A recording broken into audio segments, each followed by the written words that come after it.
Alrighty, hey everybody, and welcome to Saturday. It's Saturday afternoon. Welcome to my channel. I am Super Pack Jr. And hello, London Lass. Good to see you here this wonderful afternoon. And my goodness, we're going to go back a little bit in time to some of the early days of video gaming. In fact, one of the most, let's say, it's one of the most profitable games that Namco ever put out. And it was a response to another game that made a yen shortage in Japan. But first, let's say hi to our new followers. We have Lefty Game Videos. He followed me in the mid-last stream. I really appreciate that. You're the first one to ever do so. Thank you very much. And Julie Madly Deeply. I love that name.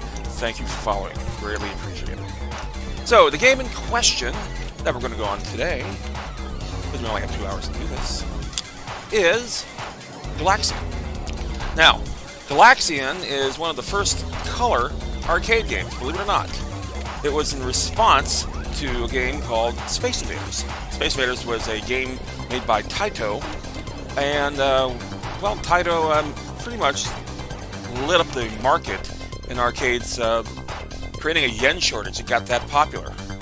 So Namco wanted to capitalize on that particular premise, and they did so by creating a similar game to Space Invaders, but with a little twist. And they did so very, very well. They actually had a color monitor, color graphics, if you can believe that.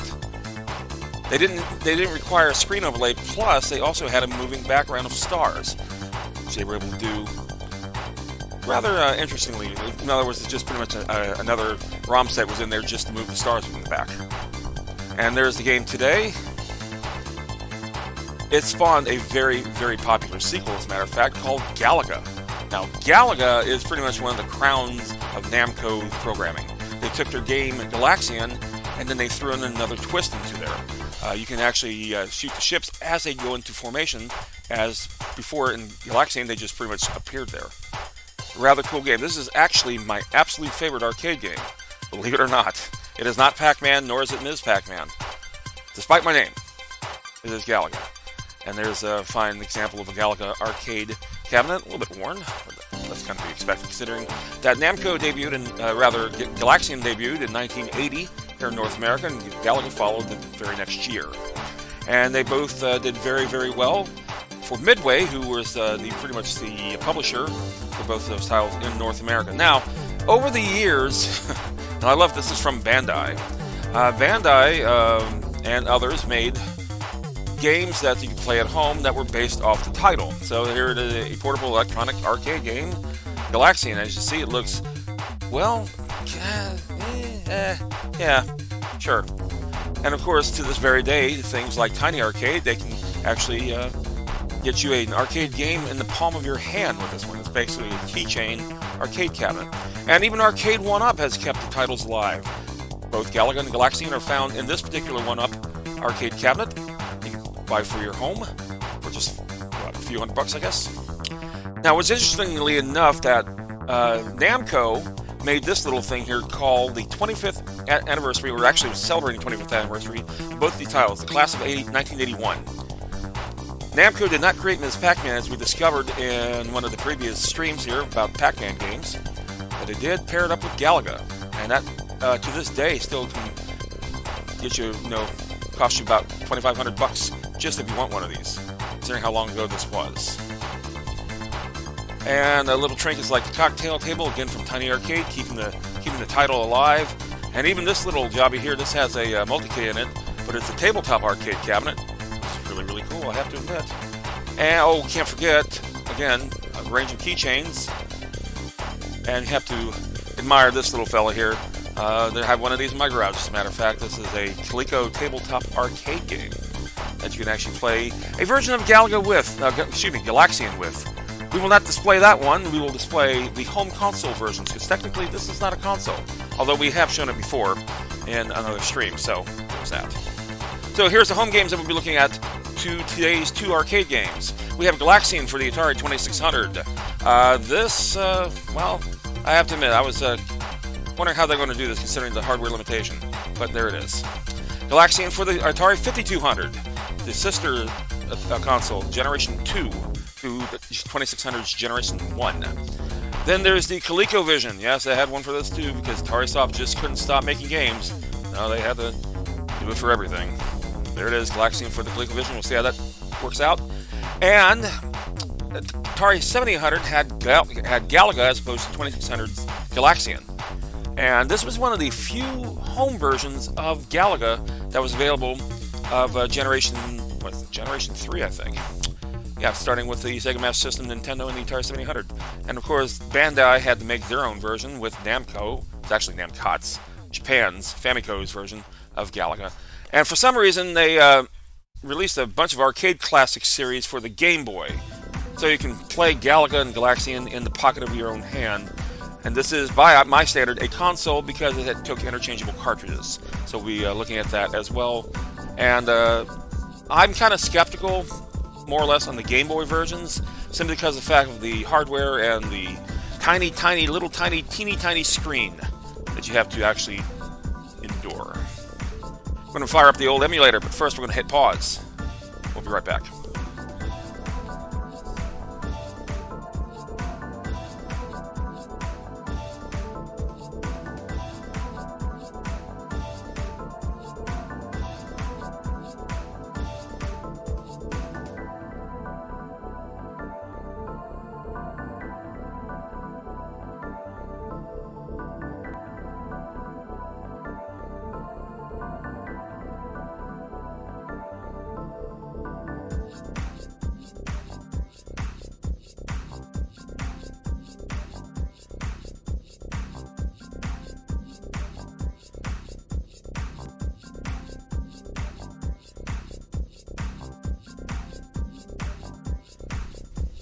Alright, the gameplay is rather basic here.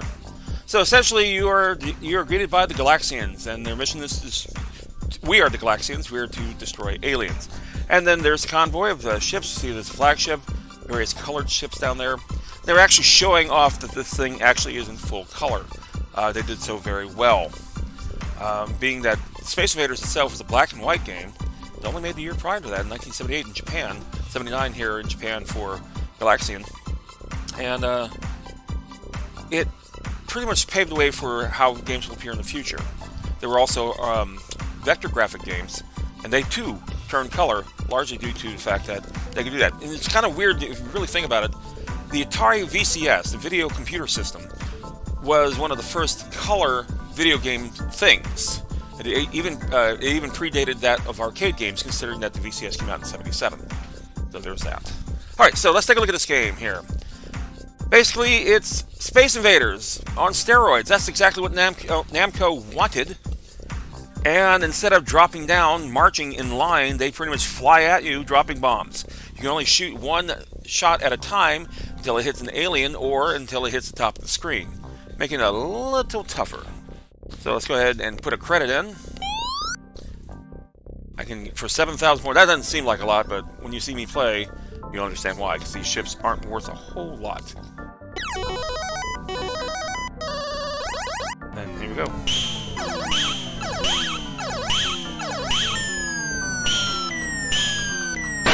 Like that. So it's easy to just crash into a ship because they do that. They pretty much get in your way.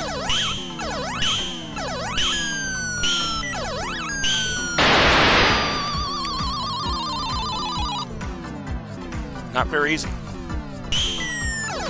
Now if I do that, and I do that, I missed him. I get maximum points for shooting flagship after getting rid of his 2 escorts. I've got 200 for that. Normally it's 150. Already used up all my lives, that's okay. This is for entertainment only. Ooh, close. Close. Now, unlike some of the other games of the time, really weren't a whole lot of precedence for this. They wanted to gradually make it harder. Not, all of a sudden you have to have super skills going on level to level. One of the few games I can think that will do that, like Defender, for example. But this game wanted to make it a little bit easier for you. So let's go ahead and try it up again.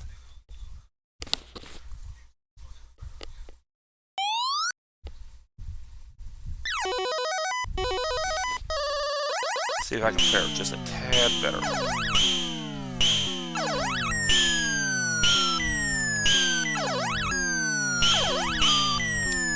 Close. Now, while we're not going to take a look at the Coleco tabletop game, we've seen that before in another stream. Like I said, we had a Coleco, how hard is it? Coleco tabletop hard. I have to admire what Coleco did to make an LED version of this. And they did a really beautiful job of making the game as close to the arcade as much as possible. Now, my dad, as much as I love him, that's too bad, does not like video games. He did not like video games. And he especially did not like this game. The noise got to him, dropping, especially on the Coleco version. Oh, close.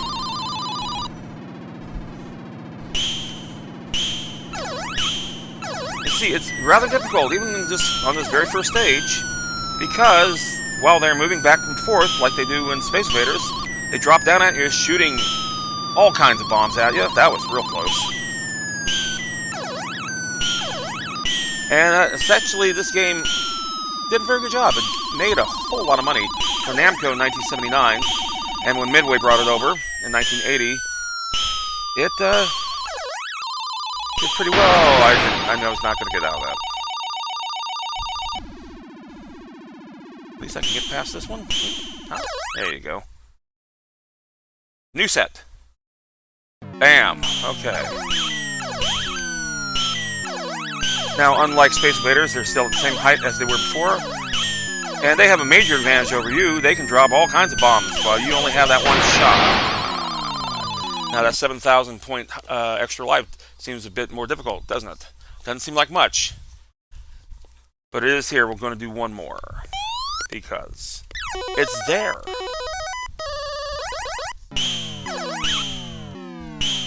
As your shots go right through the ships.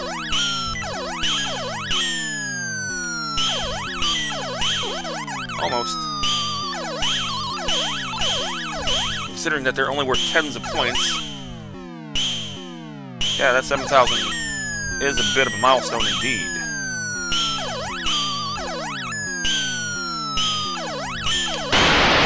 Hey, at least I got my 800. Sacrificed, but 800s, they're mine. It's all mine.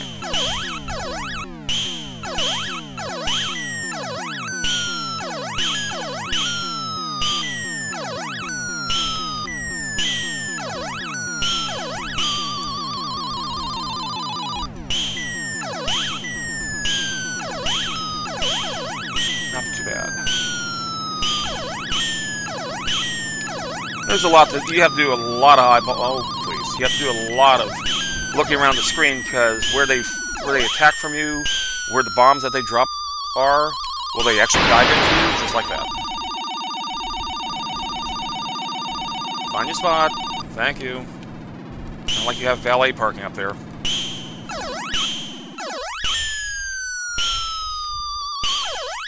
Now, if you take too long, by the way, let's say that last ship, I just can't hit it to save my life, it will eventually fly away and end the round. Unlike Space Invaders, where if they reach the bottom, the game is over regardless of how many lives you have left. Ooh, almost. It was a bit more forgiving here.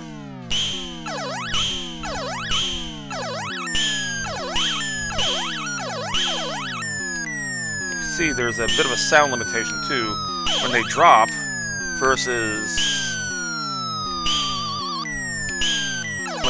when they are hit. It uses the same sound channel.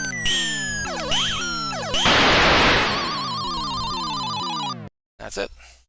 Well, at least I beat my old highest score there for this game anyway. I have no idea what my overall high score in this game is. I prefer to play Galaga. But if you take a look there at the top ship, the flagship, that is a symbol that you also find in Pac-Man as one of the bonus fruits. So the Galaxian continues on. You even found it in games like Tekken.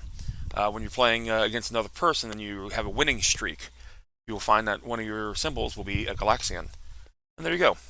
So we're going to switch over games real quickly because we have more to see This time we're going to play a little bit of Galaga, and then we're going to start diving into the home versions after that. But first, I hit pause.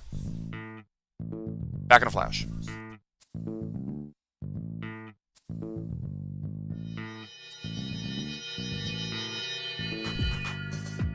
As I switch games, I see London Last said, Dad must have loved 2600 Pac-Man. No. He found it quite annoying. He was happy. Excuse me. He was happy that it didn't have the siren that normally accompanies the game. But yeah, he was not a big fan of it. I can't really say I blame him. Not at all.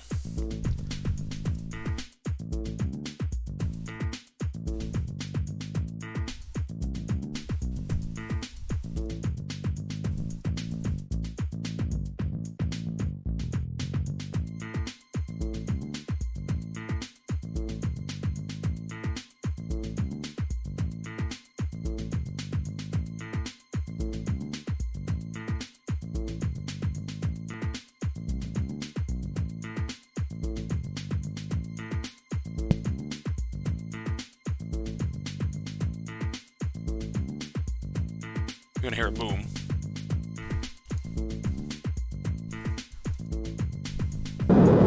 That's the game starting up.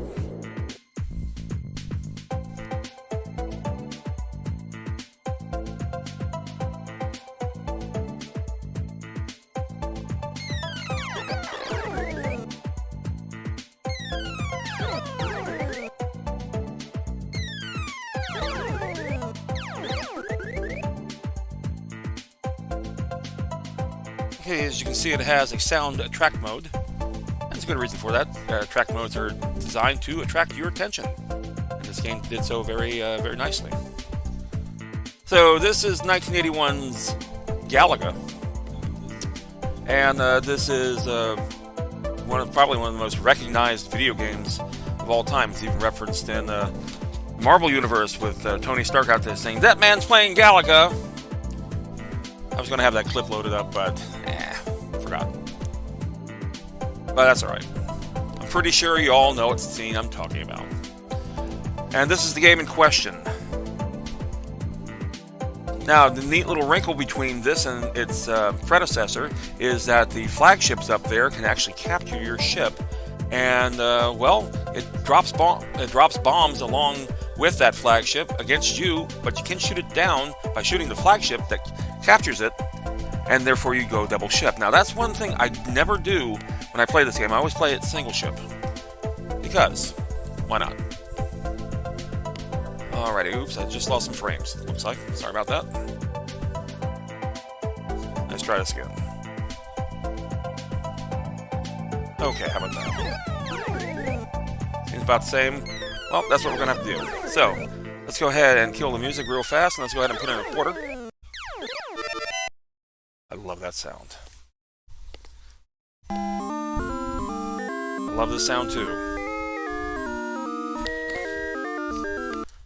Now here you can get 2 shots in at the same time. And they also introduced the challenge stage where they don't attack you, but if you try to get all 40 that come at you, well, you get a nice big bonus. And for every one you hit, you get 100 points.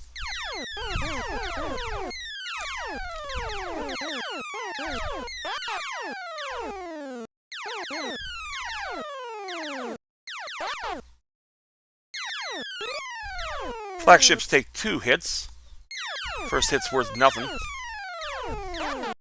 Second hit is worth whatever it's worth flying. So it's 150 stationary, 400 by itself, then 8 and 1600, depending on how many escorts it has. Also, if you hit a flagship while it's in mid-air, the rest of the ships will stop dropping bombs after a few moments. According to legend, it's because they're paying respect to their fallen flagship. Which is an odd tactic, I have to admit, but there's that. Here comes the challenge.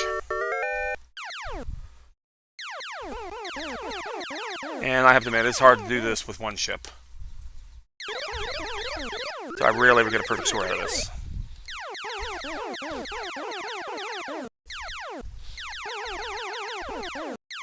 Ah.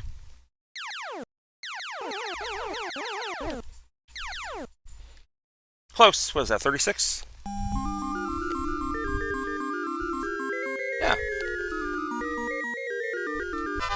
And extra life is at 20,000, and every 60,000 after that, or something like that. Tells you at the startup.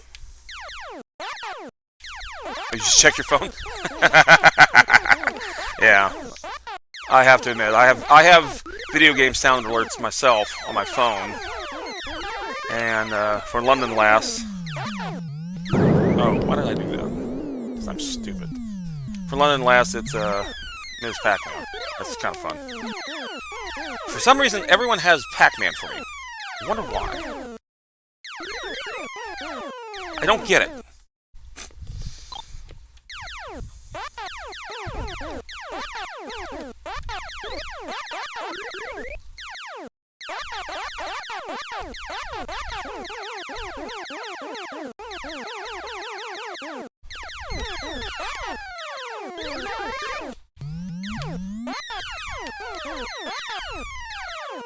And I hate to say this, my high score in this game is about 930,000. So I'm not going to do that. That's to be a really long stream if that were the case. But I'll play it for a little bit here.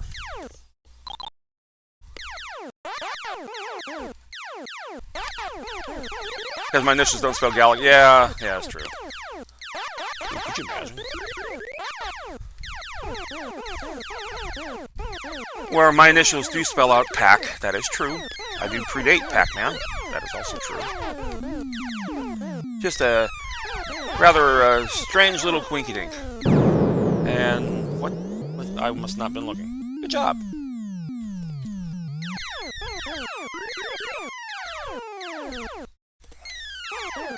Admittedly, this is my chill-out game.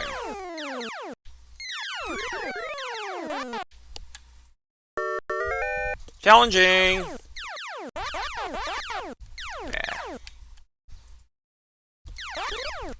Yeah, now this is where you really need a double ship.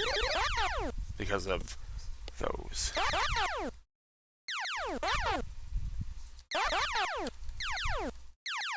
Wrong side. Good job.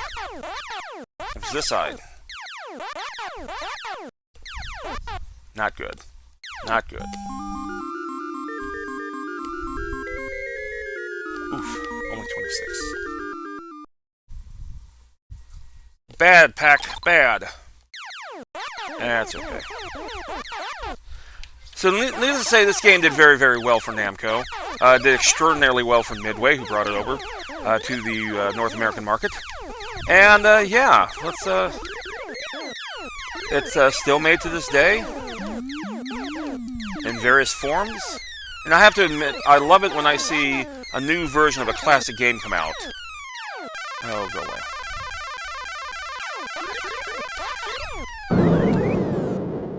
When I love to see, like, the tiny arcades and the arcade one-ups and stuff like that celebrating. Well, obviously, they're not there to say, hey, you know what, we love this game, we're just going to make it. No, they feel that there's a market for it. And Namco, to their credit, releases, their museums for the various platforms. Includes this game. They made updated versions of this over the years. Oh, that was close. But like I said, obviously there's some sort of market for it. And it's not just us old kids here who are suffering a midlife video game crisis. No, younger generations are discovering this game as well. And we had some family over a few months ago. And the first thing they asked is, they saw my Ms. Pac-Man in the living room. The first thing they asked is, does it work? I said, yes, it does. And they're like, oh, can we play it? I said, no. Of course so. Yeah, of course they can play it. And why not?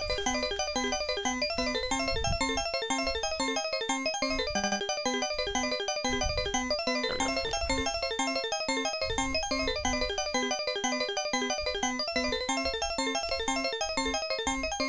Oh, I love that. Brings back memories. This is good stuff. And like I said, when they continue making Pac-Man for now, what, 42 years, going on 43 this year. This game just recently celebrated its 40th not too long ago, and yet they still make the thing. And why not? Do one more, because we got a bunch of little games at the end of this, so let's take a look. I'm gonna try one more time, and not like fly into them. And it is amazing what a year's difference makes, or a couple of years difference makes for these games, because the technological difference between Galaxian and Galaga seems to be quite a bit. This game is a much faster game. You have a lot more going on with the ship's characteristics. In other words, in Galaxian, all the ships behave the same. In this game, not so much. As you see the little bees there on the bottom, well, they come around and they drop down, like so, and they come back right back up. You would not believe how many times I see players surprised by that, despite that every single one of them does that. The red ones, they just kind of zigzag down, and of course the flagships, they come straight at you.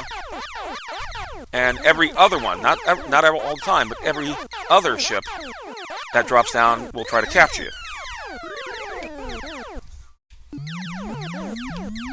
And then they spread out instead of marching side by side, making it a lot harder to shoot. See, that one will drop and try to capture, which I will ignore. Now he won't try to capture again, because he's the only one left.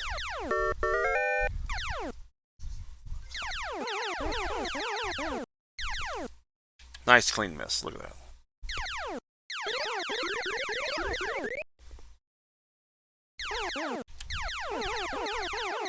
Ah. Makes it a little tougher too. You do have two shots that appear on the screen at any given time.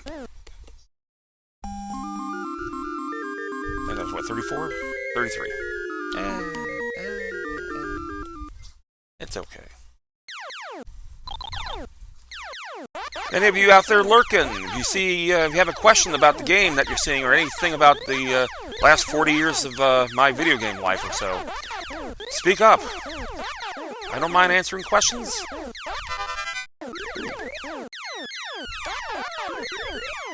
Unfortunately, this is like a lifetime thing for me. I got started incredibly young. You know what? Screw this.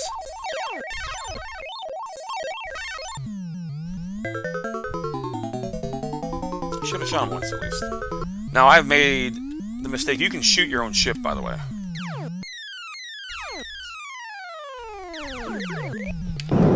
You idiot.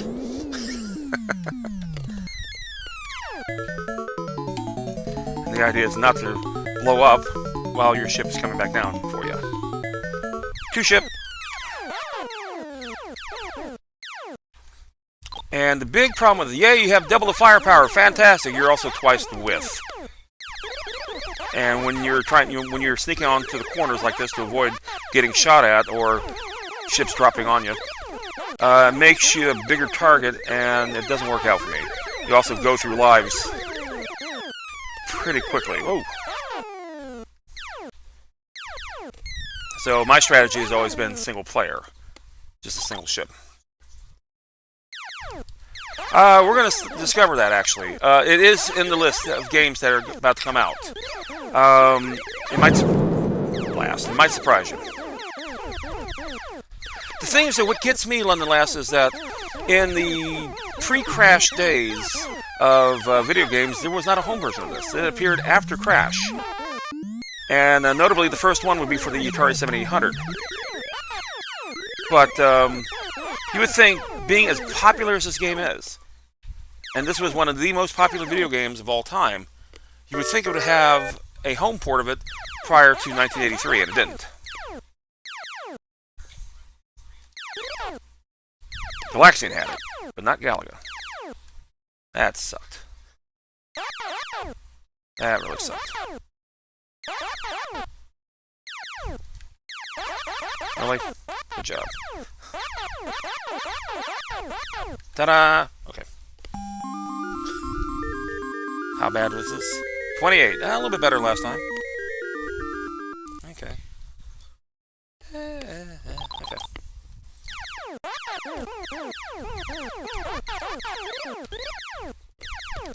So I used to hang out in one of the largest arcades in North America.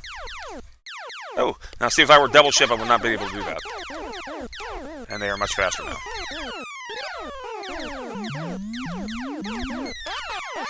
Galaxian is the predecessor. Galaxian is further. Oh, come on. It is the predecessor by about a year. It came out in late 1979 in Japan, and about a season later in North America, 1980. Galaga premiered in both markets in 1981. Now, Midway, by the way, Midway really hit it well. Midway was the distributor of Galaga and Galaxian, for that matter, for North America, but it also distributed Space Invaders, the game that all this pretty much pays homage to. So they really made a ton of money with the distribution of 3 of the top arcade games of that era. And in Galaxian's point, Galaxian, they actually couldn't keep up with the demand. Namco was really struggling, and so they actually hired Taito and a couple of other manufacturers. Said, hey, can you help us with production, please? And, you know, of course, that means that Taito and so forth will make money along with Namco putting out Galaxian. So who's going to say no to that? And back in those days, that was quite a thing. You could do that. Ta-da!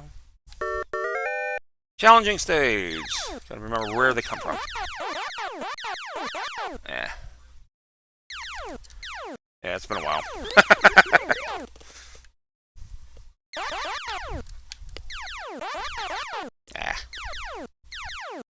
Wrong side.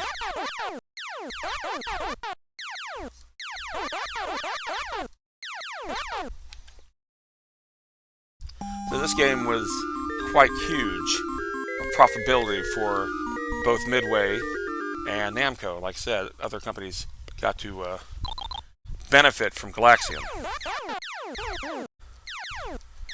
And Galaxian signaled the end of the black and white era for video games, because even like I said, the Atari VCS, which premiered 2 years prior to Galaxian in Japan, was color.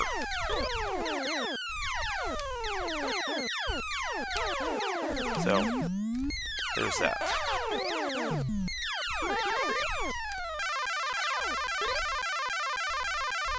And my favorite little mistake I see is I see people get their ship captured, but they don't have any lives left. And that kills me when I see that. Ta-da! 13, lucky me. Here we go.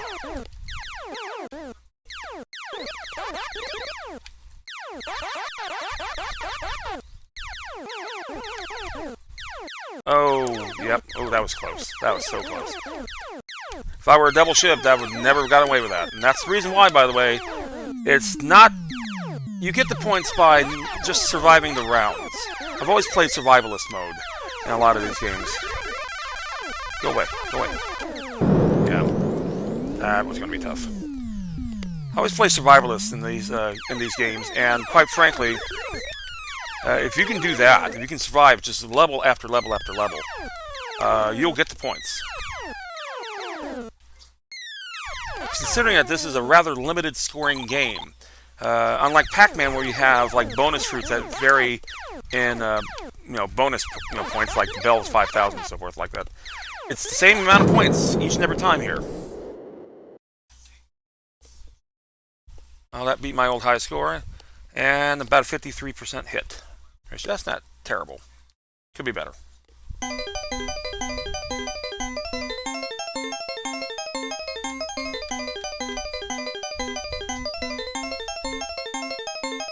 Good old Packy's at the top of the leaderboard one more time. Vanity table. Alright, good stuff. We're going to hit pause, and now we're going to explore the home console. Let's see how good they are, because remember, the Atari 2600 wasn't exactly the stellar hardware, but it's what we had. And Atari tried to make the most of what it had as far as power, so let's see what they can do.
Alrighty.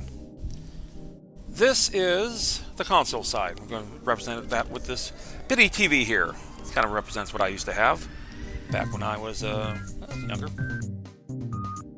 Ooh, I see I need to adjust something here real quickly. Interesting. Interesting. Let's put you behind the chat box, shall we? Perfect. Okay. After all, we got to see what chat says. Alright, so this is Galaxian. Now, this came out a good 3 years after the home version did. That could be a signal as to why we did not get a Galaga prior to the video game crash in 1983, because they were just coming out with these home titles. It did take a couple of years, believe it or not. Nowadays, in the arcades, you really don't see conversions so much anymore, because the arcade nature has changed considerably. You don't really go out there to play these type of games much anymore unless you go to a museum of sorts. But, nevertheless, the home video game market is a completely different beast as it was versus yesteryear. Yesteryear, we pretty much played arcade games, or arcade-style games, action games, what have you. Occasionally puzzle games, role-playing games. Even the first adventure game literally called Adventure, was rather short compared to the other things that are out there. Vin362, welcome, sir. With all the complaints about consoles versus PC today, at least the games look similar to what is going on with those colors. Yeah. Well, this for this particular game, console, like I said, the console was not arcade technology. We wouldn't get to that until at least Generation 3. And I say that with the Nintendo Entertainment System because it was very similar to the Nintendo hardware they had of that era. Super Mario Bros. Is a prime example of that. But yeah, the closest we ever got to, I arguably would say, would be the ColecoVision. But again, it was still not perfect. But we're talking about whole ROM sets on motherboards versus a cartridge. And I dare say this cartridge of this game was probably at most 2 kilobytes, if that. Or 2 bytes, I should say. So, let's take a look at what Galaxian has to offer. Let's go ahead and start. There it goes. You know what? I just admit I have made this a little too soft. So let me turn that back up. We're going to go through the life of this game. Oopsie.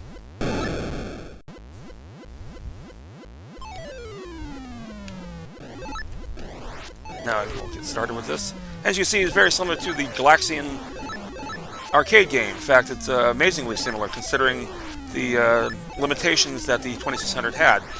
So I'll give you a little tidbit of how they were able to accomplish it. The ships that are moving back and forth there at the top, well, they're kind of like they're kind of like a moving background of sorts. And as soon as one of the ships launches, you see that it disappears. That is no longer multicolored even. It becomes a sprite as opposed to the background. And that's how they're able to get away with a lot of this stuff. 7800 had a similar thing where everything was pretty much a sprite and background, so that's why there was really no flickering when you have you know, a bunch of sprites on the board. Revertron 2084 is a good example of that. There's like everything in the world on that screen. Okay. Close. Ah.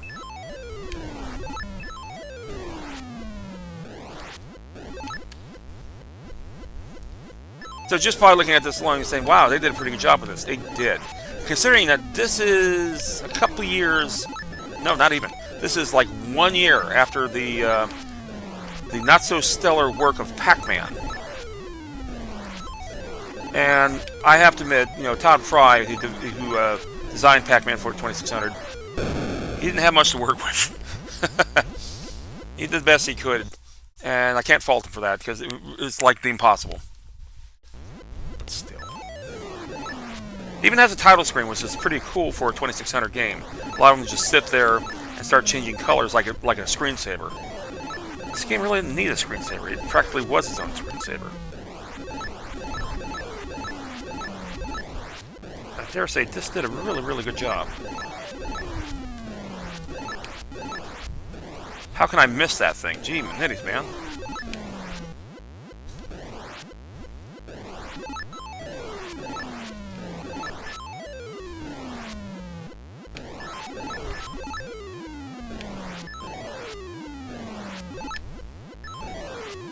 Notice that the flagships come down very infrequently. There you go. Bit of a sacrifice there. Well, thanks for joining in here, Vin. Appreciate it. I've noticed in your stream when you come here in the chat, Vin, that you're quite observant about some of the things. I'm really glad you have questions for me and stuff like that. I truly appreciate it. Thank you. Okay, sometime today, guys. See, so look how easy it is just to miss.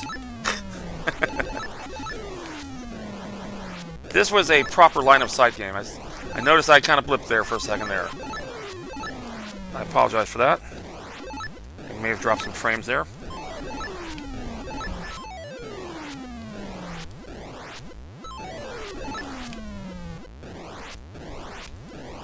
Good heavens.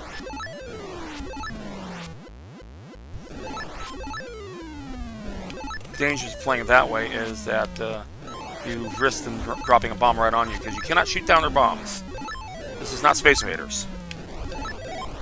Out of order. Darn.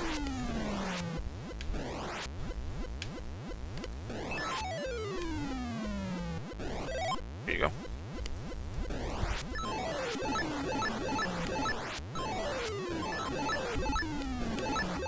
Oh!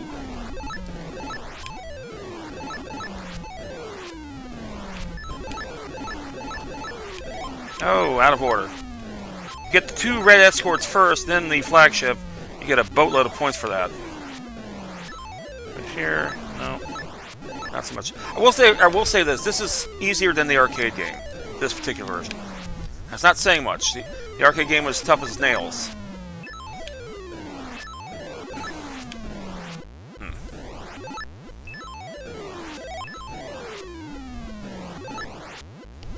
And again, 7,000 is an extra man in this game. As you can see, it is quite a chore to get to. Now, more than one drops off at a time. They're going to start coming at me pretty wild as I'm going up in the stages. This is the 4th wave.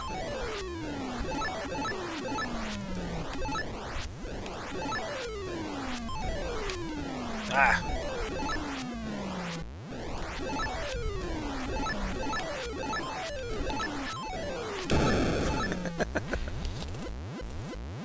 Oopsie.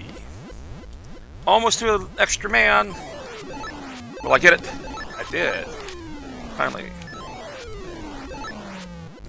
This game is very easy come, easy go with things like that.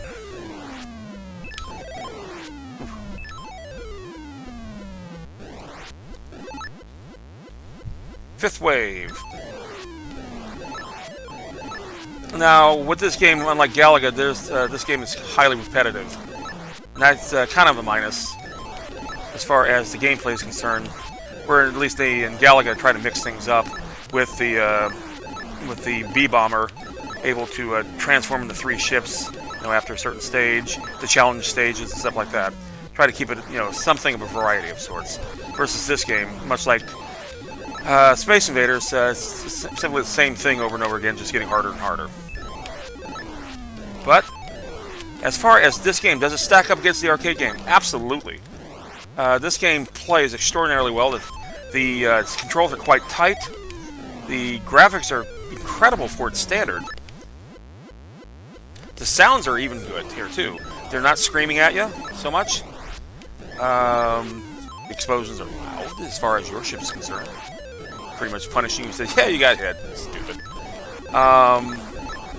This game, for a home console release, is incredible, and it does show you that they were trying to pay attention as much as they could. It does. I tell you, this is the point where Atari realizes that there is a quality control issue.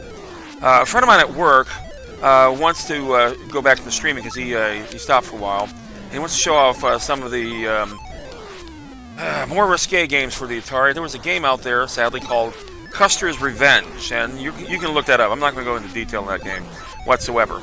But that I bring that up because that is a sign of they don't have quality control. There were some real stinkers for this console. That was close. There were some real stinkers for this console, definitely. And a lot of consoles will suffer that as the market continues to get older, more mature. Just look at the games even on the PlayStation, the Wii. You saw some prime titles like a couple of years into their development. You saw they really go out of their way to make the game as best as possible. Generation 3 and 4. But as the system gets older and you see everyone is just throwing anything for that console, and it's pretty much like spaghetti hitting the wall, what will stick? The Wii suffered from that tremendously. Great system, don't get me wrong, I love the Wii. But if you take a look at some of those games that on that store shelf, you kind of have to wonder yourself, what the hell were they thinking? And they were hoping that you just simply would buy out of curiosity, or, ooh, something made tailored for me. And sometimes it works, sometimes it doesn't. Actually, let me rephrase that. Sometimes it works, most of the time it doesn't. Alrighty. Let's take a look now at the next system. Now, the Atari 5200. The Atari 5200 was the console that pretty much started Generation 2.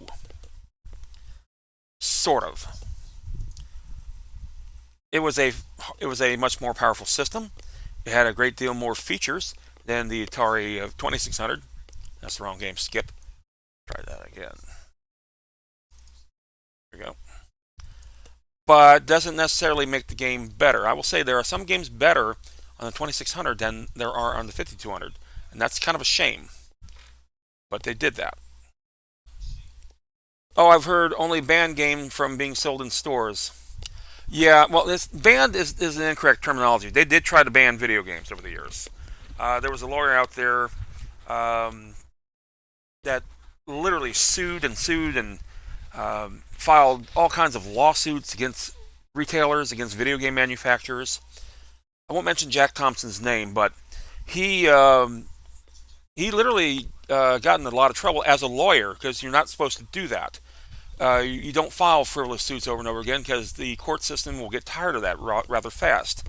And he got into major trouble for that. So, banning is not the correct way of doing that because it has been repeatedly protected under the First Amendment right. It's up to the retailer to carry it or not. If they don't think it's going to sell, they won't carry it. It's that simple. If they don't want to get into trouble in the public eye, they won't carry it. That's one of the reasons why the rating system that you see on every video game made starting in the mid-90s to this very day is on there. That's to alert parents for children who want to buy this game, is it safe enough for the kids? As a former retailer myself, if I got caught selling games to minors that were rated M for any reason, I would jeopardize my job. and that's just how it worked. Mortal Kombat was was part of that. Yeah. Okay, why is this game looking so funky?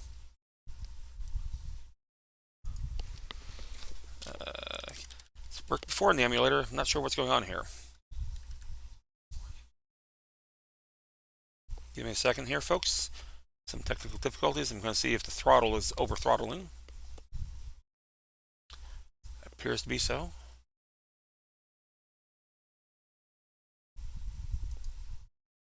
Let's try it one more time. Oh, that's a little too fast. Throttle it is. Okay. You guys can't see it, but it literally was racing across the screen there just a little too much. All right.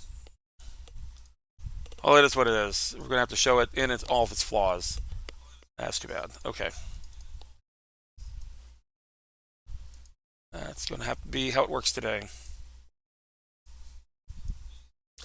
I think sometimes, I hate to say this, is a Twitch studio here that kind of farts around with the emulator here, because it ran okay last night when I was retesting it. So yeah, I'll blame the emulator. Sure. I mean, I'll blame Twitch. Sure, why not? It's never the gamer. It's never the streamer. Bull hockey.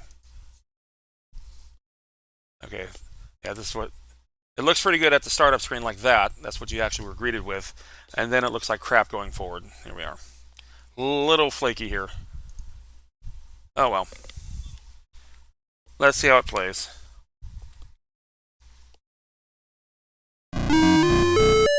Ooh.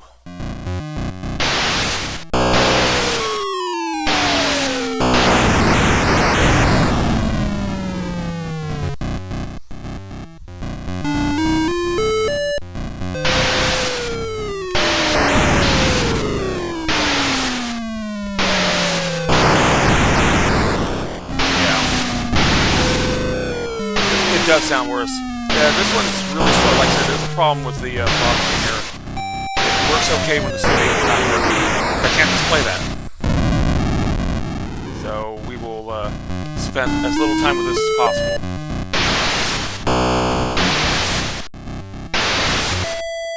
My thing is that whereas the 2600 version of this game sounded pretty close to the arcade game, this one didn't. It's fancier than that of the 79 game, sure. But why? Why do that? Although if I hadn't seen the original first, I'd been probably okay with this. That bomb thing.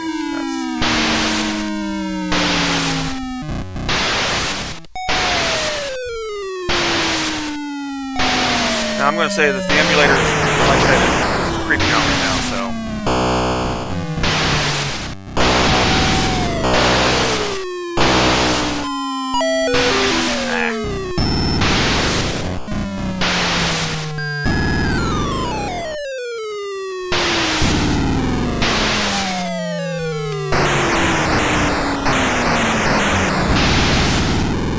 And by the way, they're not supposed to make sounds while they're dropping bombs. I don't understand why they did that, to be honest.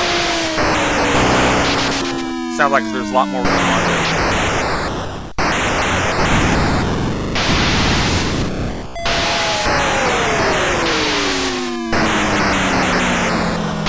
This is the actual audio. The audio is correct. The emulator's graphics... the emulator's graphics is going wonky, but it really does sound like this.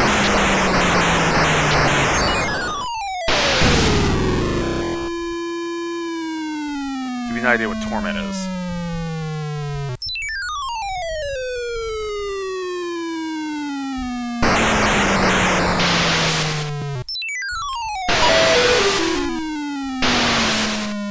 Look, run into my shot, will ya?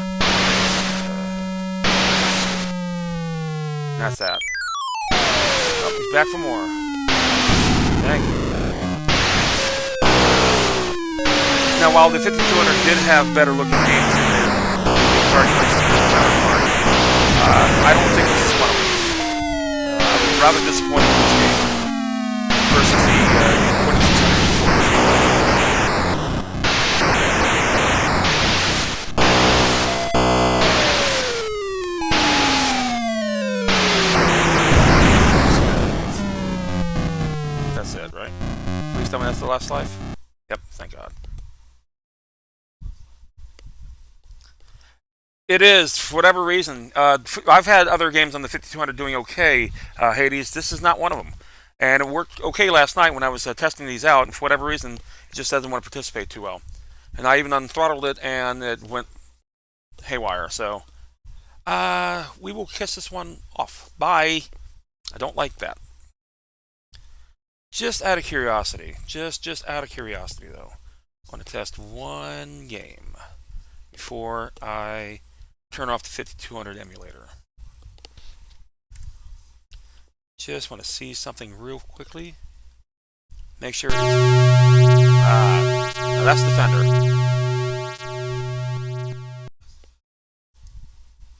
Okay, that one seems... See, that one seems to be okay.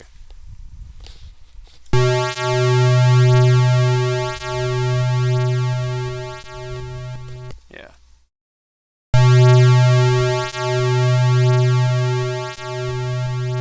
Okay. Yeah, this one's not giving me problems at all. Oh well. Okay. Corrupted cartridge? It does seem that way, doesn't it? It does seem that way. Oh well. Well, there is another version of Galaxian to take a look at, and that would be the ColecoVision. Now, Atari Soft made a lot of their Atari games for other things, including the Commodore 64, the Apple II series, and, of course, the ColecoVision, just like Coleco made their games for other consoles as well. Was it a better version of the game for that system? Is yet to be seen. Reminds me when Game Boy games start to fade due to the bad loads. Yeah, kind of. Well, it's funny. The Atari cartridges in the old days didn't have that problem, unlike Nintendo and Genesis and all that. If you've ever seen in an old Atari cartridge, even the 5200 ones, they actually had a door at the bottom of the cartridge that when it hits the prongs there on the system itself, it opens up the door and allows the slot to go through. And that kind of protected the copper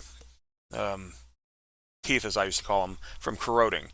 So instead of, we didn't have cartridge cleaning systems back in those days because we didn't need to. But we don't have cartridges anymore now, so it's an old relic, no matter how you look at it. Okay, let's put on the ColecoVision, shall we?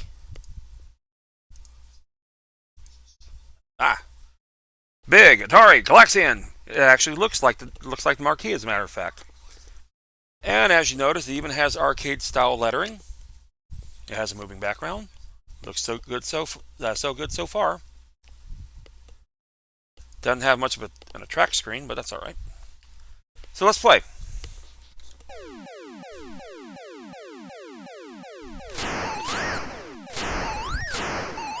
And so far, I'm quite impressed. Even with the flapping wings.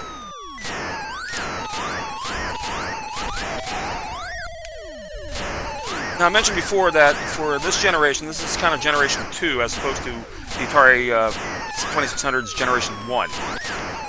This had pretty close to comparable arcade graphics and sound back in the day. Oopsie. I mean, it's quite close. And a lot of ColecoVisions did have really good ports of the arcade games. They've kind of marketed themselves as the arcade at home. And they did a really good job doing that, fulfilling that notion. And this game is just as hard as the arcade game, I'll tell you that. This is easy. Imagine what it's like on harder levels.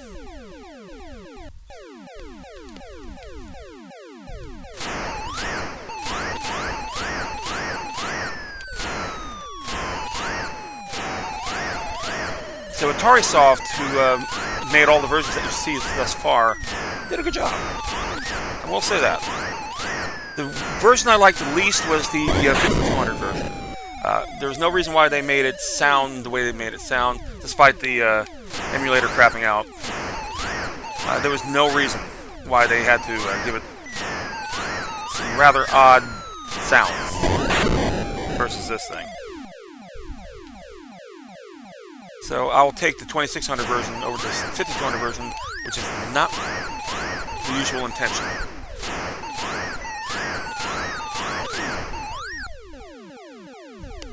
Well, about to say, what the hell are you doing?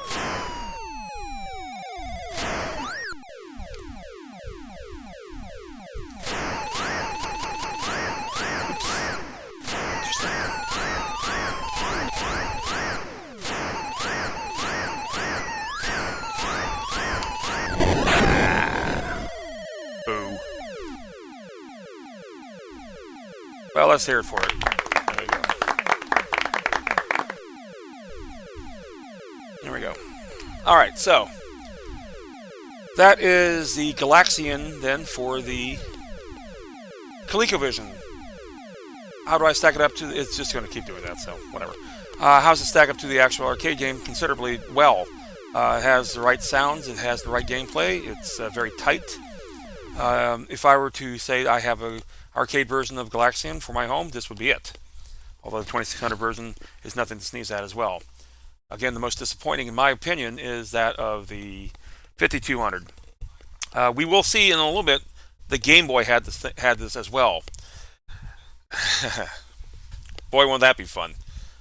But we'll take a look at that. But first, we're going to take a break here real fast. We're in the second half of the show.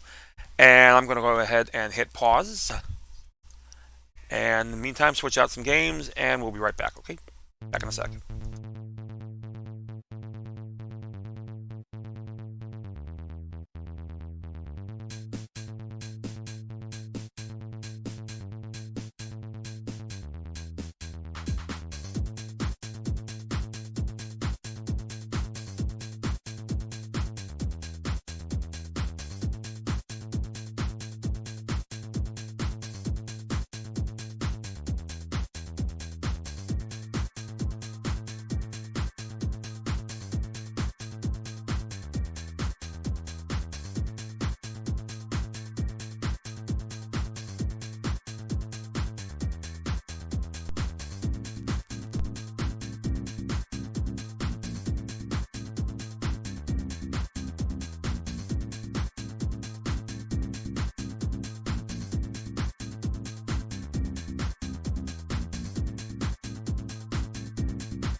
Alrighty.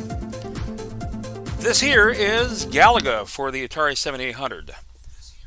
And as you can see, it well looks very much like looks very much like Galaga for the arcade. This is this was the first version for the home, and it came out for the Atari 7800, which means it's post-crash. There was no home versions of Galaga prior to the video game crash in 1983. Now, as for why this came out, it says 1984 for its year, despite the fact that the 7800 didn't come out for a couple of years afterwards. And so they had a whole bunch of titles ready to go launching the 7800, but they didn't have the support like Nintendo did to sustain. So there's less than 100 games for the Atari 7800 altogether, believe it or not. But had a lot of good arcade titles that you didn't really find on too many other consoles. This would be one of them, of course, until Nintendo got theirs a few years later. Also, notably, this game had an incredible Robotron 2084 that none of the other systems had. But that's for another day. Let's take a look at Galaga, shall we?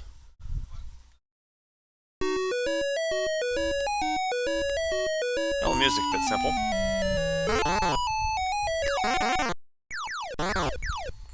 Okay. Now, the gameplay is a little bit slower than that of the arcade game, I will admit. Sounds pretty good.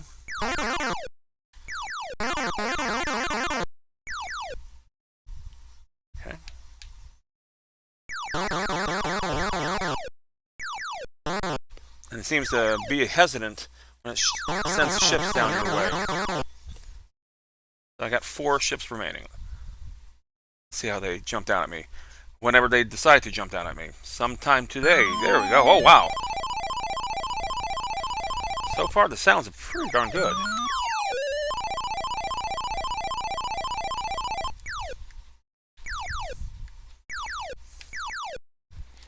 Now, to be fair, the Atari 7800 was pretty much a Atari 2600 with on steroids. It had basically the same sound chips as the 2600, but it had a better graphics board, if you will. Certainly a bit more powerful. It is. Boo.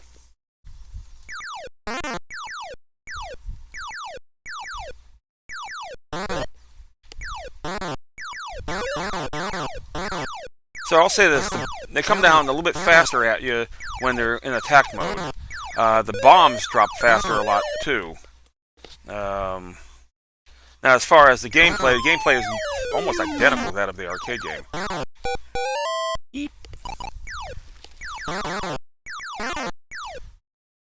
And as far as challenging, as I do it one player, I rarely ever get a perfect score, because I only have one shot as opposed to 2.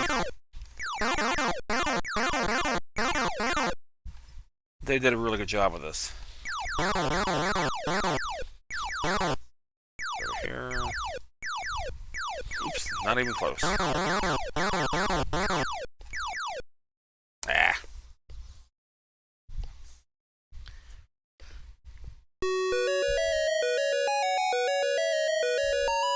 And we consider Namco really had no input on the making of this game.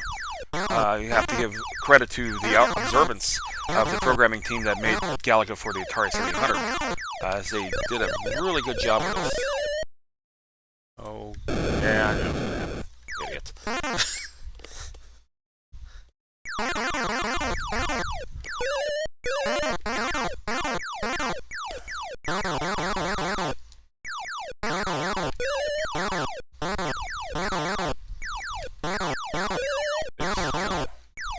Okay, so I got 2 B-bombers. 1 B-bomber left. Look at that, didn't even give it a chance.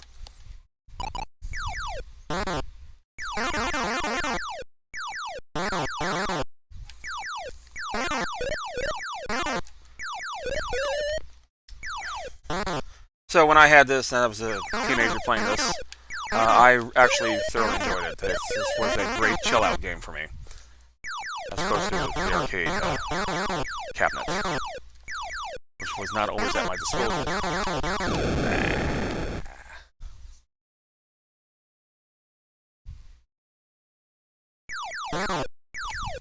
So I dare say this was a pretty bang-up job, Galaga. Ah. Ta-da! Got my extra man, 30,000. I would put this in the hard settings.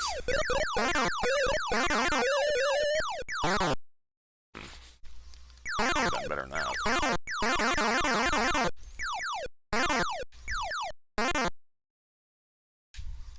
I'd say, are you even trying? Okay, yes, you were trying. I got it now.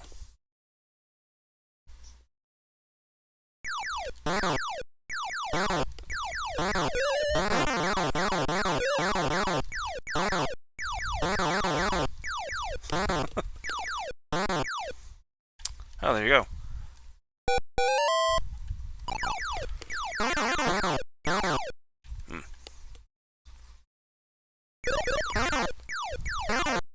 Bit brutal here.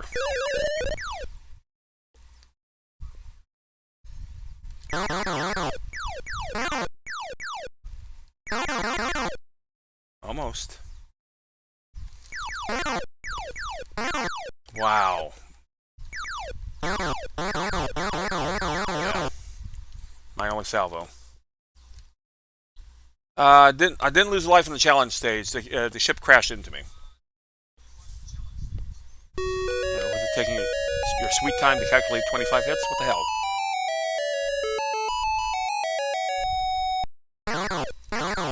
Ah!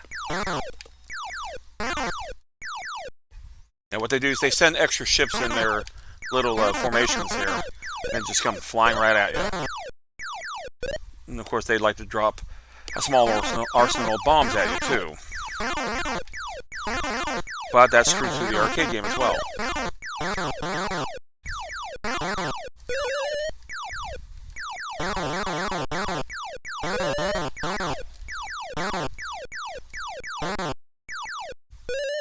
I don't like the flagships here.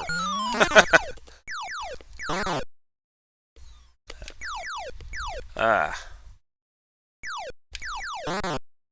Okay.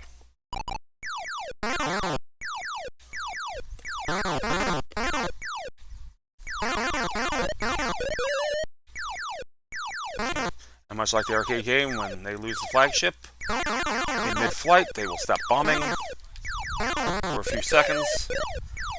Pay tribute to the fallen warrior, which is whatever. There you go. Dadgummit. Game over. Not too bad. 52,140 on the 9th wave, and not a great percentage, 47%. So, this is, if you wanted to play Galaga for home, this was your opportunity. And for a long time, this was your only opportunity, as there were really no home ports of it in North America aside from this. Gameplay, it's a little bit slower than that of the arcade game. However, the rules are pretty much bang on. Everything is correct. Sounds quite good. So, yeah, this stacks up really well to Galaga for the arcade. Again, Namco didn't really have any input. This was all Atari for both games that you saw just now, Galaxian as well as Galaga. So, then what? Well, of course, Nintendo came out in 1986 here in America. And a couple of years later, Bandai, yes, that Bandai, made Galaga for the NES. Now, they actually didn't make it. They ported it. They brought it over. Namco actually made the Famicom version under their Namcot, N-A-M-C-O-T label. They didn't start making their home versions of games until the mid-90s, so they had other distributors, including that of Atari, under Tengen's name, and of course Bandai.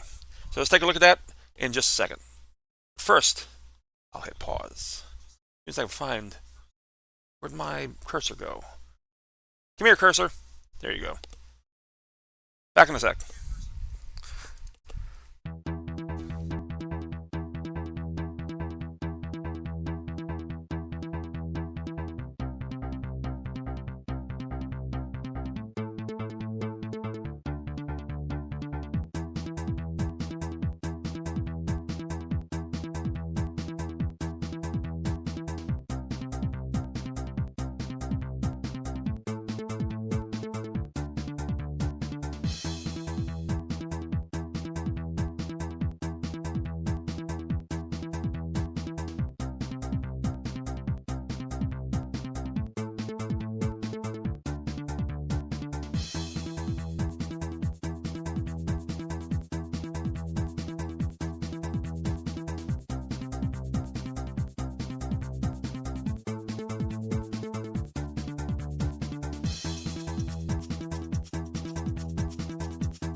Batman's playing Galaga.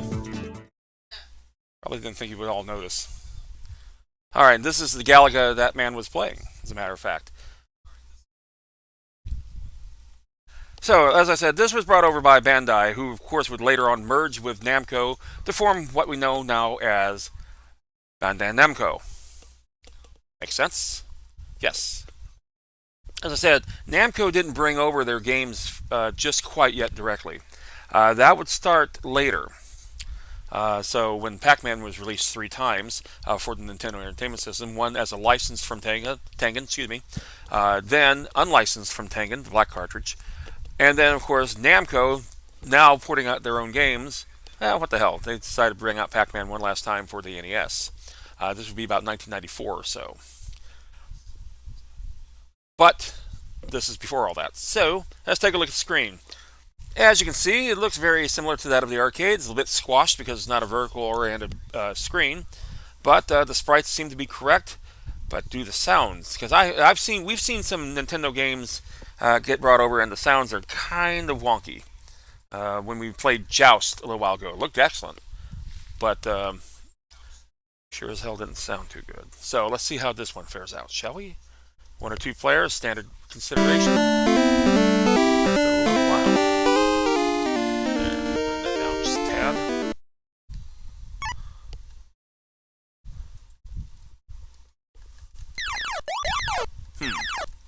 Okay. Okay, not too bad. Certainly has the speed, unlike the 7000 version, which did seem a little slow to you.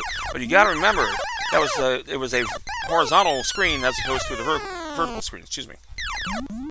That's not too bad. Some of the sounds are better than others.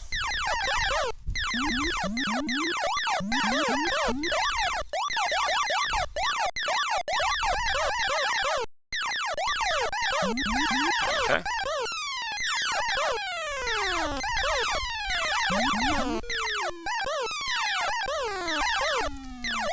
So far, so good. I miss having the score up at the top because that tells me where the ships are coming from. Oh, wow.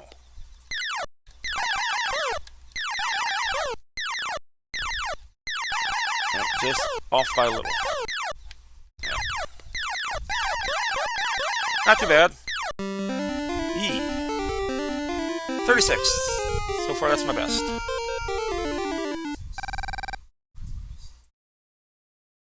Now, aside from the star field in the background, actually having real constellations in the back, as you can see on the red stars, there was Orion. That was close. And the stars are kind of coming down in a 3D-like presentation.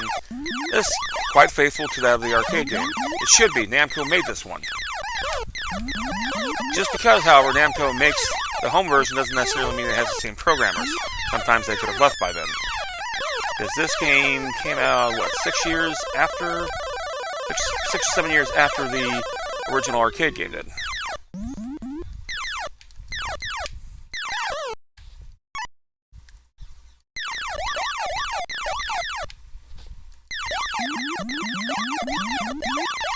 Okay.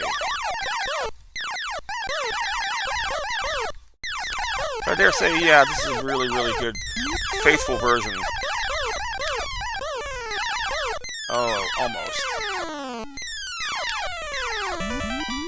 Oh, easy come, easy go.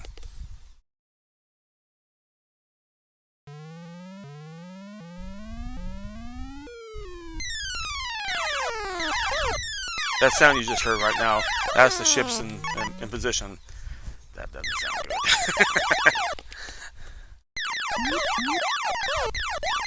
That does not sound good. Ah, close.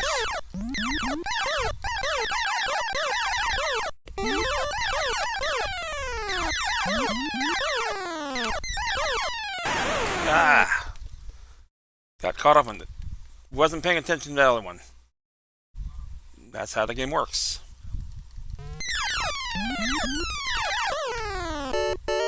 Okay. This side.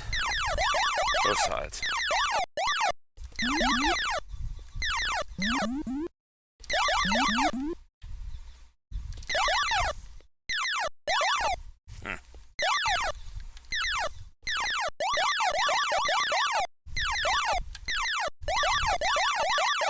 Almost. Not bad. Could have been worse.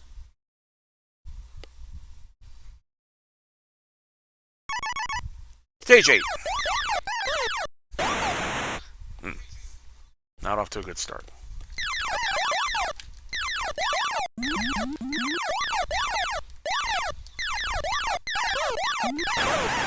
Yeah, wow. Okay, not too bad.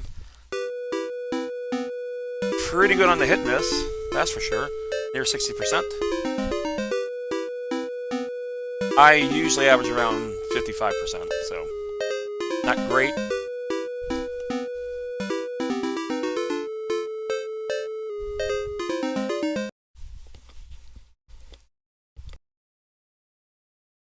But it is what it is. And that is Galaga for the home console. Now, again, they don't have too many examples. What they did, however, do later on in the Game Boy's life, well, they started getting creative because now we have other home handhelds, rather, I should say, like the Game Gear. Atari had their Lynx. TurboGrafx actually had a Turbo Express, which was the same thing as their TurboGrafx, except a really, really tiny screen. So you have to keep coming up with games to keep you playing your Game Boy because there were better things out there. And they did that. We're going to take a look at that in just a moment. But first, I pause.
Okay, so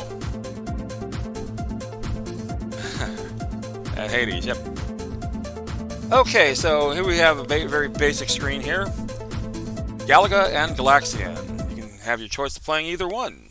Ooh. Oh man. Well, I tell you, I didn't get this as a cartridge per se. I didn't have a need to. This is, by this time, the Game Boy was pretty much in its maturity, if you will. And other things were coming out, like I said. So they have to find ways to keep you, the gamer, playing. And why not bring out some old games? So 1995 is when this came out. Namco, by this time, was publishing their own titles. Whatever works, right? So let's go ahead and start first with Galaxian. Because after all, it did come out first. And I've seen some of the other arcade classics that they've come out, like we played Joust and Defender a little while ago, and, well, they both sucked. They both really, truly sucked on the Game Boy. Let's see how this one fares. Oh, how cute! 1979, my goodness. Not bad. Now, considering this game was made on rather simple hardware back in the day, you would think that the Game Boy should be able to do a decent job. Or one would hope.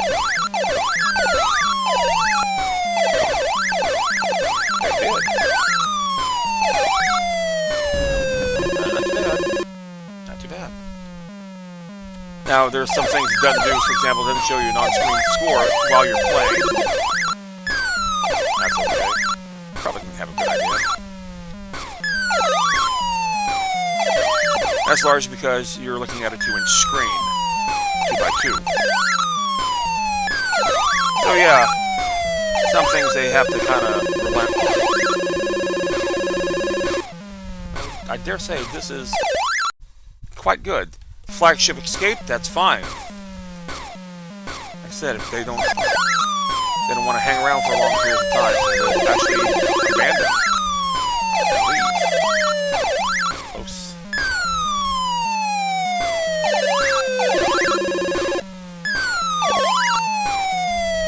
Now, as far as the sounds and graphics are concerned, yeah, it's just a black and white version of Galaxian itself. Surprisingly, the sounds are quite decent.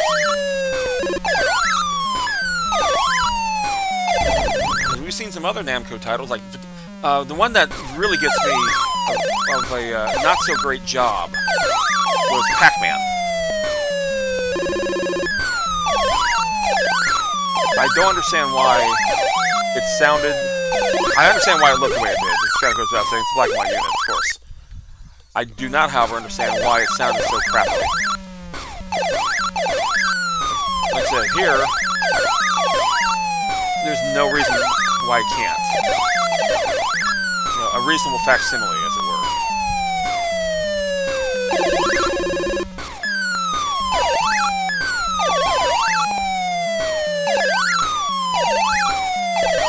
Ah, fell for that.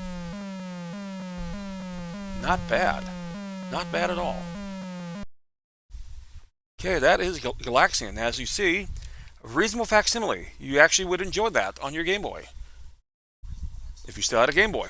There's other things that came out since then. Let's see, the Super Game Boy actually came out. This actually was made for the Super Game Boy itself. Of course, you had to have a Super Nintendo for that. It even has an attract screen. How about that? Interesting. So, having said that, let's self-reset. Let's go back to startup. And now we'll take a look to see if Galaga is any good as well. Because we saw Galaxian was pretty much spot on. Galaga is a different beast. Ooh, starts off sounding pretty good. Here we go.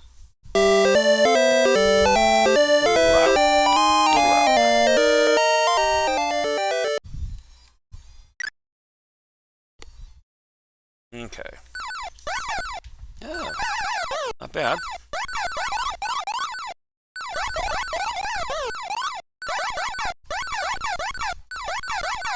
Okay, not as close as Galaxian was, but again, reasonably well done as far as the sounds are concerned.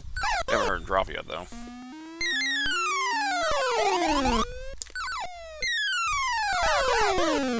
Not too bad, not too bad. Sprites are pretty good here, too.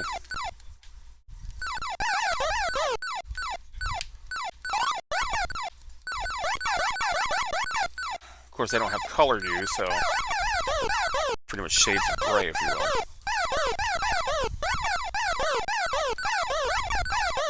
But surprisingly, this is good.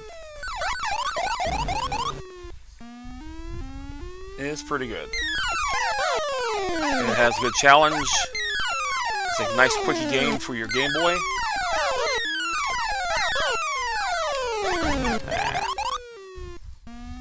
I will dare say it was actually worth... this came out, I believe it was a $20 game when it premiered on the Game Boy. Could be mistaken. I don't think it was a $30 game. I think it was a $20 game.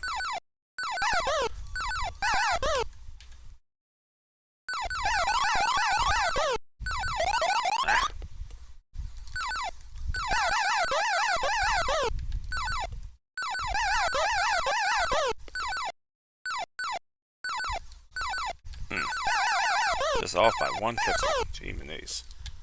That was not good.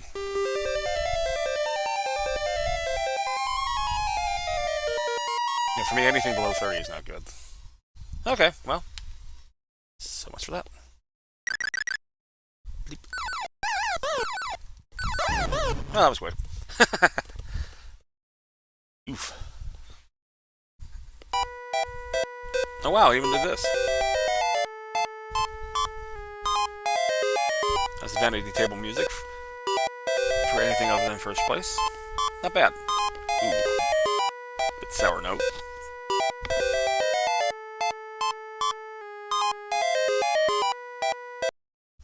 Not too bad. Not too bad. Surprisingly, not too bad. Not too bad at all.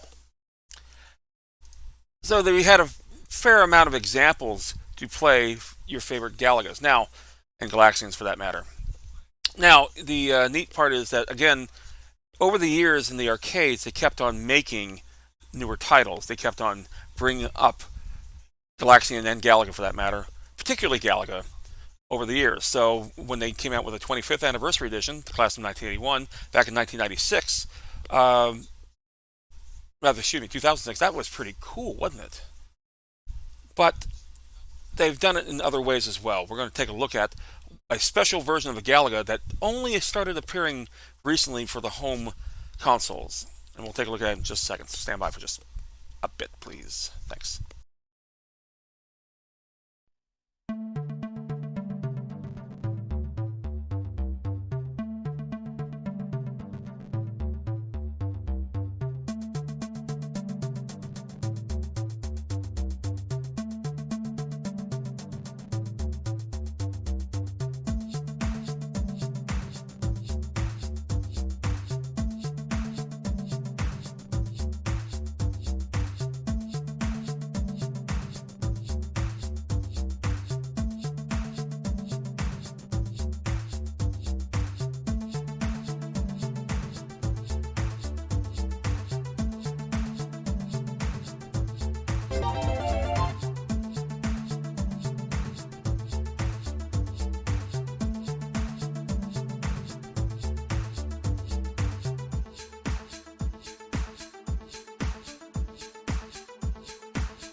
Okay.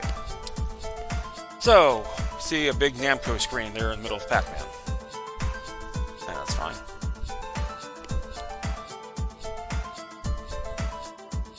What is this? This is Namco Classics Volume 1. Now, this didn't come out in a lot of arcades. I know Grand Prix had one.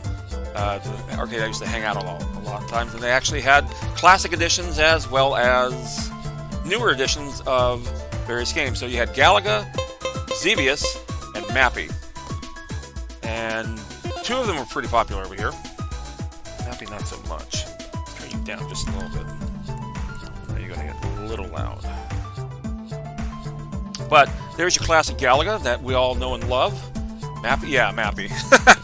Mappy is an interesting little game. It's a cat and mouse game. And they actually made two Mappy titles that I know of. And I don't think maybe 500 people played it. I don't know. That's me. So let's put a quarter in here. Gonna hit one player. And now we're gonna play. Which game do we want to play? We want to play Galaga, of course, because we're all talking about Mappy and Mappy Key. Mappy. Well, they made Mappy Land for the NES, and I forget what the second title was. Let's start off with it has its own game. So select the game. And now I'm going to play arrangement. Will it give me arrangement? It's not giving me arrangement. Okay. It's the wrong controller. Interesting. That's not what I want to play at all. Awesome.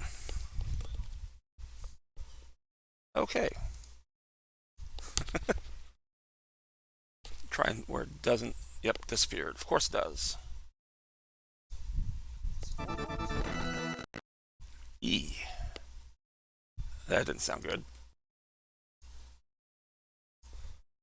Try it one more time.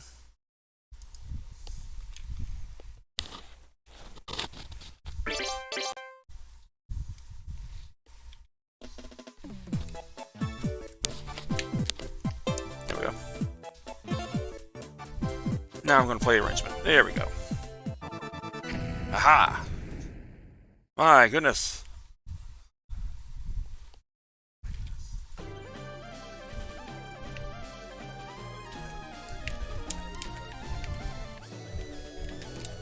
Yeah, I'm hitting the controls. Nothing is happening. Are you kidding me? Okay. That's why. So they give it all kinds of weird spacey music. A little bit more polished look. Now this is, there is another Galaga game out there. Ugh. Called Galaga. Oh, I know what down. Well, Galaga 88 for the arcades, Galaga 90 for the TurboGrafx, which is another updated Galaga title. Lost my ship. Lost my ship. As you can see, they kind of went trippy on this one. That was rather fast.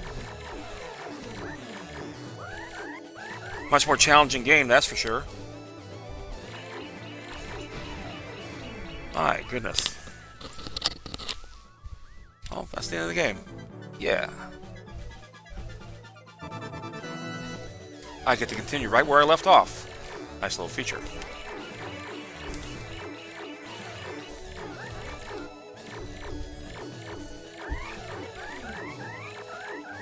There we go.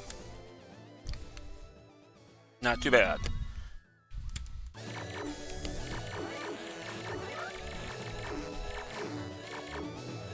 See, they kind of went all trippy here.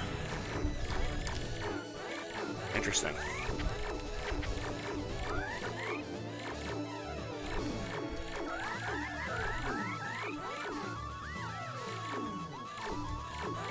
Oh, wow, that's close.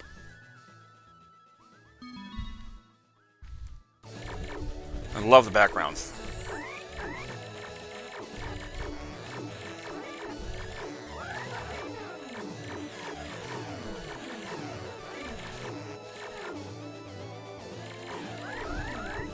Up ships are still coming.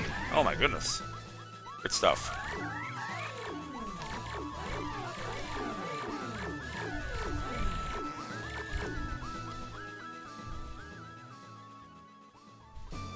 Challenging stage.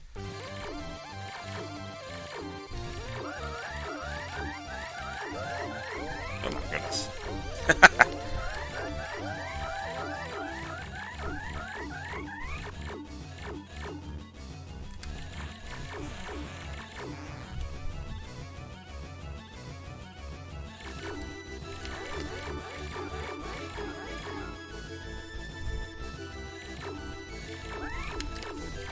Holy cow.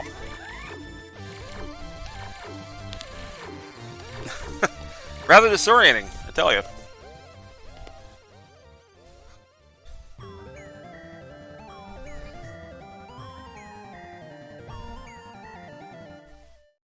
It's kind of small. Well, it's a vertical game, and this is kind of what you got to play with. In other words, it fits perfectly in the Pac-Man cabinet on the display there.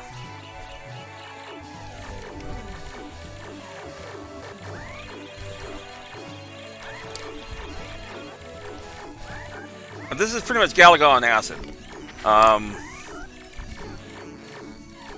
really, really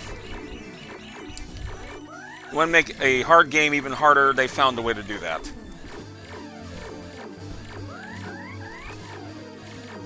As they get faster and faster dropping it down at me. This is only the 6th stage. Good God.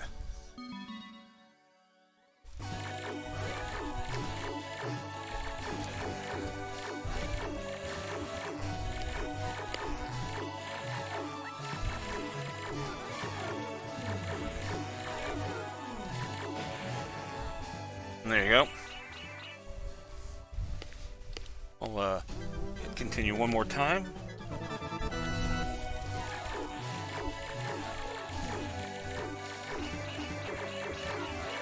Oops. A little frame skip there. Sorry about that.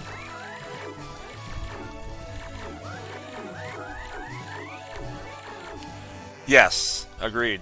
I'm lucky if I don't lose on the first round. This game was quite tough. Like I said, I thought Galaga 88 was crazy. This game is bonkers. This game is absolutely bonkers. I mean, as they're coming in formation, they're still trying to steal your ship.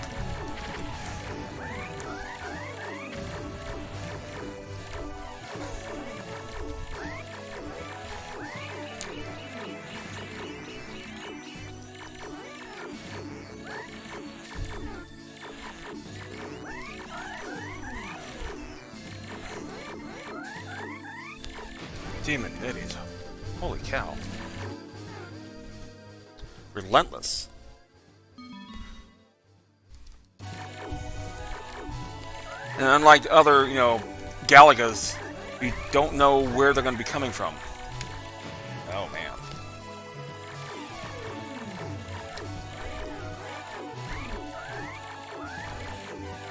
Oh.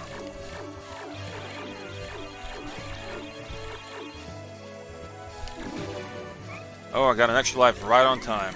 Easy come, easy go. And there it goes. Yeah, I said one more time, I lied.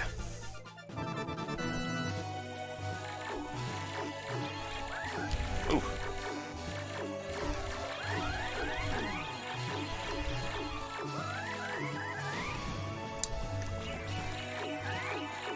And this game doesn't pause for when you die, it just keeps right on going.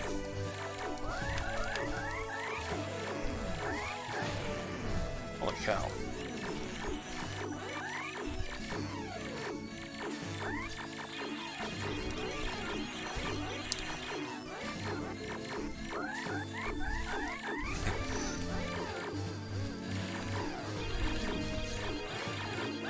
They really want my ship, don't they?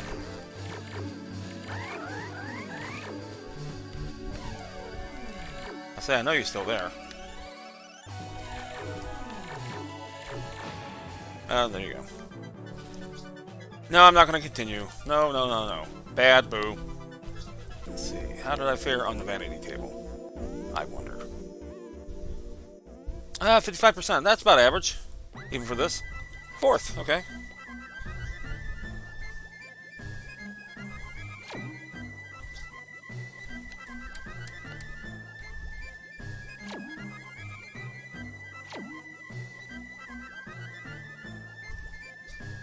Very good. And that's it. That's it. That is Galaga, Galaxian, home versions versus arcade versions. Not too bad. What was interesting about that is the lack of versions to play with, especially considering the time it came out. 1983. Was a kind of a bad year for video games, if you recall, because of the fact that the whole damn market crashed. I mean, all of it. Although some games did come out at that time, some games did prosper at that time, but very few and far in between. The salvo to that is that they still make the thing. You can still find Galaga. You can go to Walmart and get an arcade 1-up, and there is a Galaga Galaxian just waiting for you to buy it. You can get Steam packages with it. For your consoles, like PS4, PS5, so forth. They have them, and it's amazing. It's still, as I said before, it's still a marketable game. Namco will still be happy to sell you Galaga. and Pac-Man and all those. So why not? I mean, Nintendo's been doing that for years and years and years with Mario, selling you the same game literally over and over again on different platforms. So why not? If you like what you saw, please give me a follow. I greatly would appreciate it. If you also want to check out some of my past work that are no longer on Twitch, find me on YouTube. The link is in my profile at SuperFact Jr. I also have an old YouTube channel called the Match Game Tribute Channel. That's a game show back in the 70s when people just didn't know any better. And that's a prime example of that. Also, I have an Instagram link. You can check out some of the crap that I've been collecting over the last 4.5 decades. Video game goodness.